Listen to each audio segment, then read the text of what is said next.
There's a particular kind of exhaustion that has nothing to do with sleep. It lives in the body after you've said yes, when everything inside you was screaming no.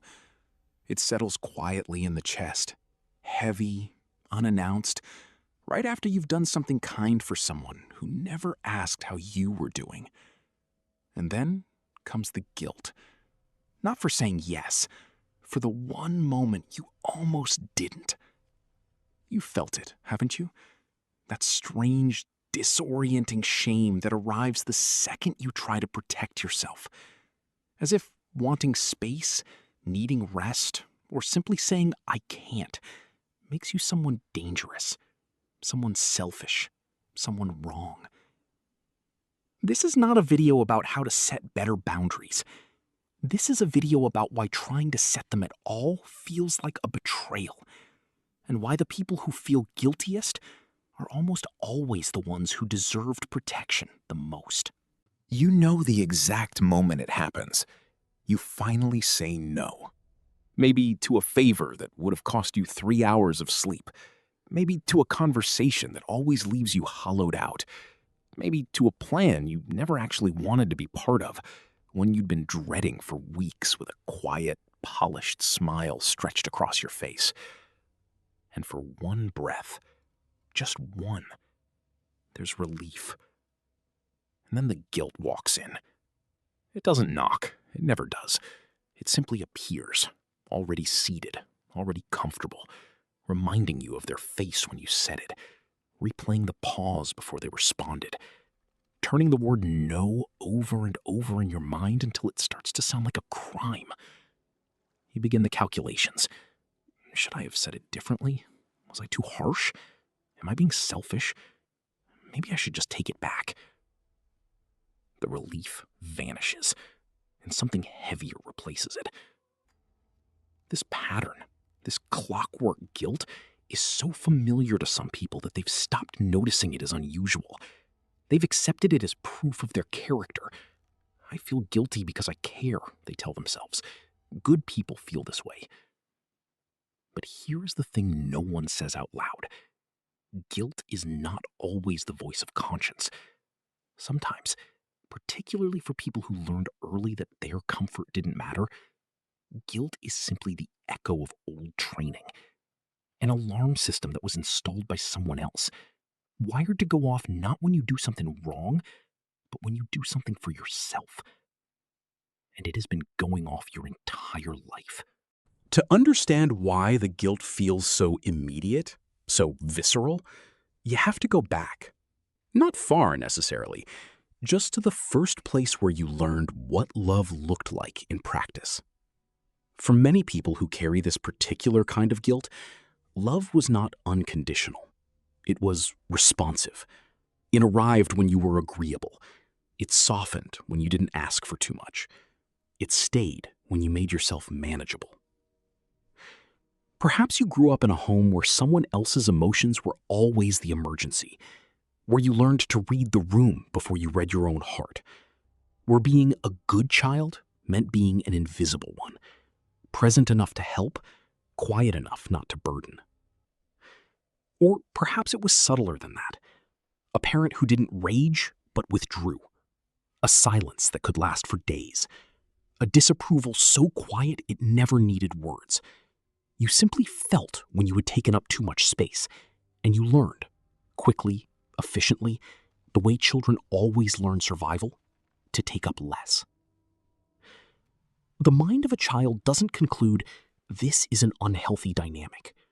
The mind of a child concludes, I am the problem when I want things. And that conclusion doesn't disappear when you grow up. It goes underground.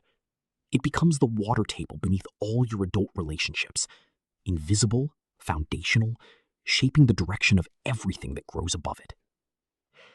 So when you try to set a boundary now, when you try to say, this is too much, or I need something different, you are not simply declining a request. You are, in the deepest part of your nervous system, waiting to be punished for it. Here is the quiet cruelty of this pattern. It tends to live most intensely in the kindest people. Not the people who genuinely don't care about others. Not the ones who move through the world with easy indifference. It lives in the ones who feel everything. The ones who notice when someone's voice shifts, who anticipate needs before they're spoken, who lie awake running through interactions, wondering if they hurt someone without meaning to. These people are not weak. They are, in many ways, extraordinarily attuned. But attunement, when it was developed as a survival skill rather than a natural gift, comes at a cost. Because when you learn to track everyone else's emotional weather with that level of precision, you had to stop tracking your own. Your internal compass was quietly replaced with an external one. Your comfort became negotiable. Your needs became things to be justified, minimized, apologized for. And now you carry an invisible weight that only grows heavier the more people rely on you.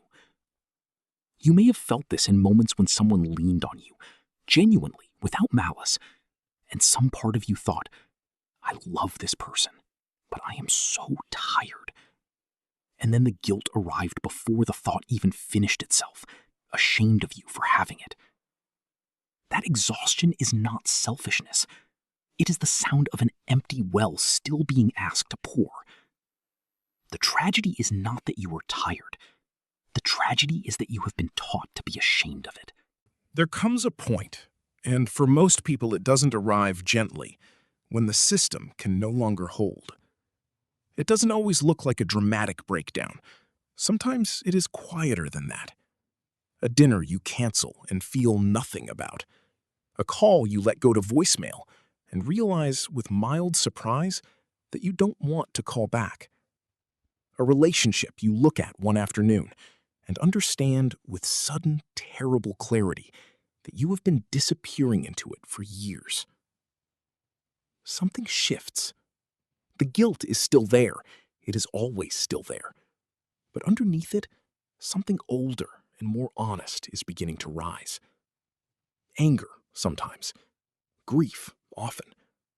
But more than anything, a recognition. You begin to see the architecture of it all. The way your yes was always expected and your no was always a wound. The way your feelings were treated as inconveniences while theirs were treated as emergencies. The way you have been praised, genuinely, warmly, for being so reliable, so caring, so selfless. And how those words, loving as they were, also quietly kept you in place. This is the moment that changes everything. Not because you become someone different, but because you finally see clearly what you've been doing, and more importantly, why. And here is what that realization feels like.